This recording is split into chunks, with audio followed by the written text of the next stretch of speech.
The next is explanation of the law of variable proportion. This is very important, comes to 6 marks. Now, first stage of increasing returns. So what are the causes? Why is it so that TP increases at increasing rate and MP increases? So first reason is because of the fuller utilization of fixed factors.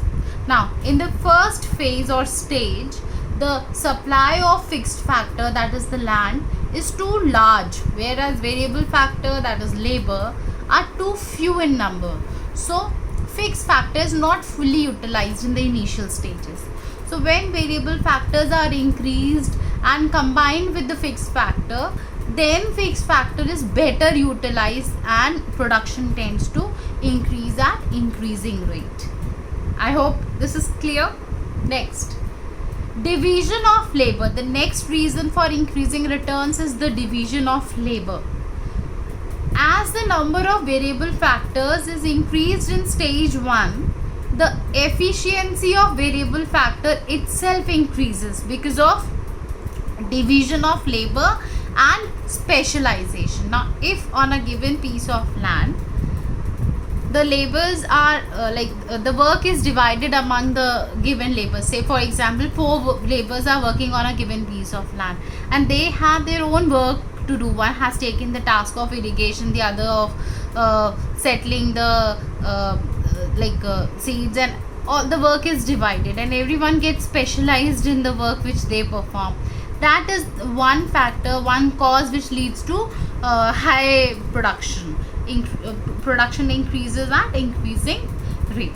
So that is what is explained here, that with more laborers it is possible to divide the work among the laborers according to their skills, which results in specialization and increase in the efficiency. Am I clear with the reasons of increasing returns? Next are the causes of diminishing returns, that is the reasons. First is optimum combination of various variable and fixed factor. Now, what is the meaning of this optimum combination? Now, first point is, among the different combinations between variable and fixed factors, there is one optimum combination at which TP is maximum. After making the optimum use of fixed factor, the marginal return of variable factor begins to diminish. So it's very clear that total production increases with increasing rate till a point, that is the optimum combination. So in a way, after this point, if you still keep on adding the variable factors to the given fixed factor, then another factor will not contribute that much towards production. In a way, marginal returns, that is the MP, diminishes. When MP diminishes, then diminishing returns operate. That is, the second stage starts. I hope I am clear. Next is imperfect substitutability of factors of production. Now, factors are imperfect substitutes, you all know that. When there is a need to increase the number of labor and you are increasing the number of land, production will not increase. So that is what is written here, that there is a limit to the extent of which one factor can be substituted for another. Therefore, diminishing returns will operate because we cannot effectively substitute labor for land. So when there is a need for increasing the land, then if you keep on increasing the labor, what will be the result? Diminishing returns. TP will increase at diminishing rate, and finally there will be a point that you are increasing the labor but there is no addition to the total production, that is, it remains constant, that is, TP becomes maximum. I hope I am clear.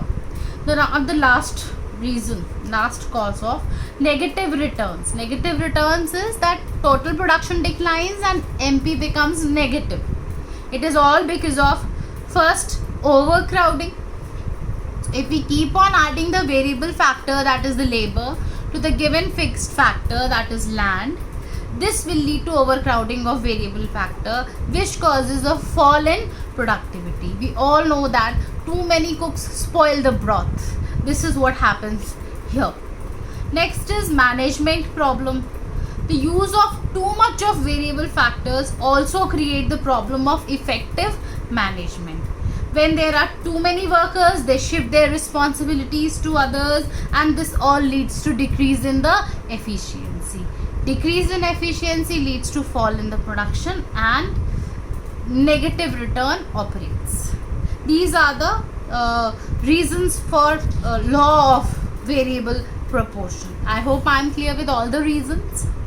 Now the next very important thing generally which is asked is which is the stage where the producer is willing to produce goods, the stages of operation and the decision to produce. Like among the three stages of production, at which stage the producer actually like to produce. Now this is the explanation written here. It's very easy. There is a process of elimination which is used. Out of the three stages of production, firms will want to produce in which stage? Stage 2.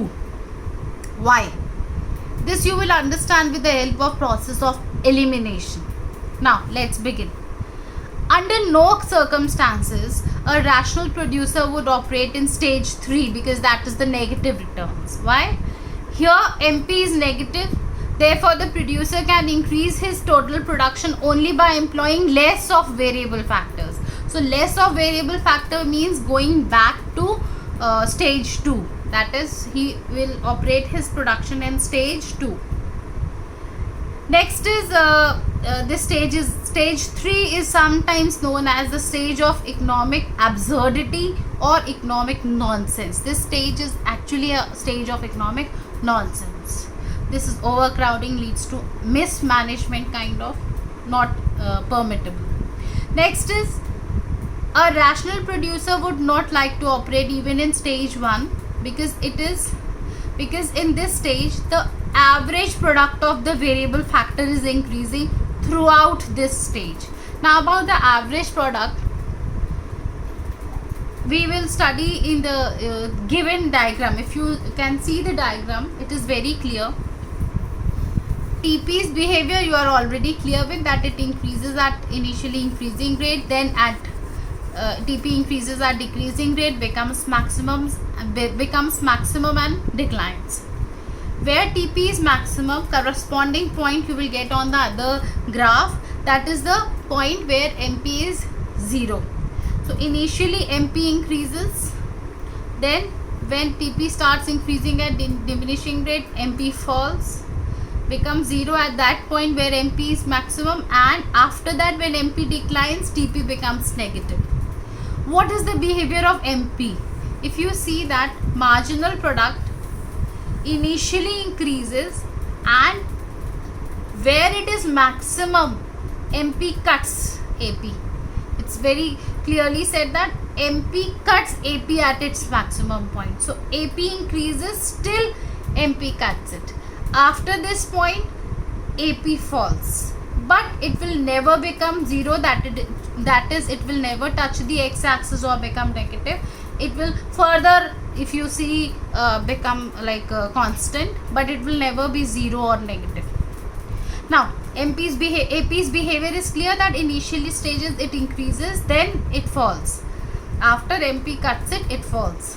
Now here it is written, in stage 1 AP of variable factor is increasing throughout this stage. Now till here is stage 1. Now in this stage 1 you can see that AP is increasing, and after this corresponding point also AP is increasing. That is average product tends to increase. It is profitable for the firm to produce even after stage 1. If the producer stops operation, that is production, before stage 1 ends, it means he is not taking the full advantage of constantly rising productivity, that is AP. Thus the firm, by employing more of variable factors, will increase its AP, and in a way its average cost will fall. Now cost is something which we will study in the next chapter. So I hope I am clear with this. So it's very clear that this is the process of elimination. So we conclude that neither in stage 3 nor in stage 1 production will be possible or producer will be willing to operate production only in stage 2.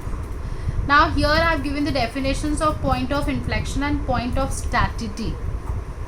So point of inflection is this point where Tp stops increasing at increasing rate and starts increasing at diminishing rate. This is the point of staticity or point of saturation, that is where Tp is maximum and Mp is 0. Is that clear?